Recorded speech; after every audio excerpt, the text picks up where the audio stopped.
ৰাতিপুৱা যদি খিচিৰিৰ লগত বা যি আমি বনাওঁ তাৰ লগত যদি ৰাতি থাকি যোৱা মাংস অকণমান খোৱা যায় সেইটো সোৱাদেই বেলেগ। আৰু যদি মাংস অকণমান থাকে মনটো এনেই ভাল লাগি থাকে যে ৰাতি কিবা অকণমান আছে দে, ৰাতিপুৱালৈ হৈ যাব। আসসালামু আলাইকুম গাইজ, আপোনালোক সকলোকে মোৰ আন এটি মিনি ব্লগলৈ স্বাগতম জনাইছোঁ। শুই উঠি প্ৰথমে মই খালোঁ খিচিৰি মাংস দি, তাৰপিছত বেটা দুটাক ভালকৈ মই ক্লিন কৰি দিলোঁ। তাৰপিছত এটা এটাকৈ দুইটাকৈ মই শুৱাই আছোঁ, যিহেতু তাহাঁতি ৰাতিপুৱা সময়ত অকণমান শুৱে, মানে আগবেলাখিনি টাইম অকণমান শুৱে চাফা কৰি দিয়াৰ পিছত।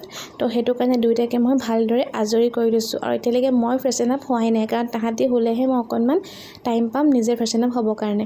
আৰু তাৰপিছত তাহাঁতি দুটা শুলে, এতিয়া আমি অকণমান খাব লৈছোঁ চাহ পানী।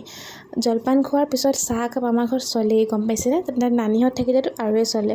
এয়া চাওক, দুটা ল'ৰা শুলে আৰু এতিয়া আমি খাম চাহ পানী।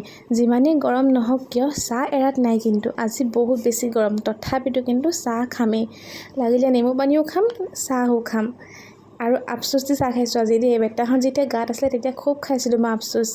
আৰু আজি মাহঁতৰ ঘৰৰ পৰা ঘৰলৈ যামগৈ। এয়া চাওক, হাজবেণ্ডক দি পেলাই টালি টোপোলাখিনি পঠিয়াইছোঁ। ইমানেই বেছি বেগ হৈ গ'ল নহয়, মই কৈছোঁ আগে বেগখিনি তুমি ঘৰত থৈ আহা, তাৰপিছতে মই যাম মানে। আৰু হাগিজৰ যিমানবোৰ বেগ আহে গোটেই বেগতে কাপোৰ ভৰাই লৈছোঁ, কাৰণ ইমান বেগ ক'ত পাম ন। সেইটো কাৰণে হাগিজৰ বেগখিনি পূৰা ইউজ কৰি দিছোঁ, আৰু হাগিজো ইউজ কৰিছোঁ লগতে বেগখিনিও ইউজ কৰিছোঁ। আৰু এইফালে মই যাবলৈ ৰেডি হৈ গ'লোঁ, আৰু মেডিম আহি যাব মোক থ'বৰ কাৰণে, যিহেতু বহুত দিনৰ পিছত ঘৰলৈ যাম। অকলে যাবলৈও বেয়া লাগিছে, আৰু দুটাকৈ লৈ অকণমান অসুবিধাও হয় ন, সেইকাৰণে মাহীয়ে ক'লে মই তোমাক থৈ আহিম ব'লা। তো সেইকাৰণে এতিয়া মাহীও ওলাই আছে। আৰু ফাইনেলি আমি আহি গ'লোঁ ঘৰলৈ, আৰু দুইটা ল'ৰাই যেন ঘৰখনত আহিয়ে শান্তি পাইছে। একেবাৰে হাঁহি কলকলাই ততেই পোৱা নাই, গম পাইছেনে? আচলতে কয় নহয়, যিমানেই লাগিলে আমি য'ত থাকোঁ নিজৰ ঘৰখনতে শান্তি।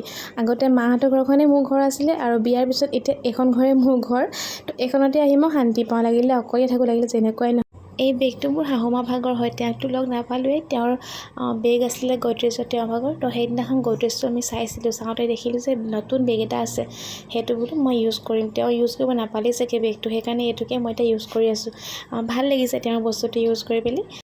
আৰু এইফালে ডাঙৰ বেটাক এতিয়া মাহীয়ে লৈ আছে, এনেকৈ হিলালেহে থাকে, নহ'লে নাথাকে, গম পায়নে? আৰু লগতে আজি মিনি ব্লগটো শেষ কৰিছোঁ দেই। আপোনালোকে চাই কেনে পালে কমেণ্ট কৰি জনাব, লগতে শ্বেয়াৰ কৰি দিব দেই। বাই।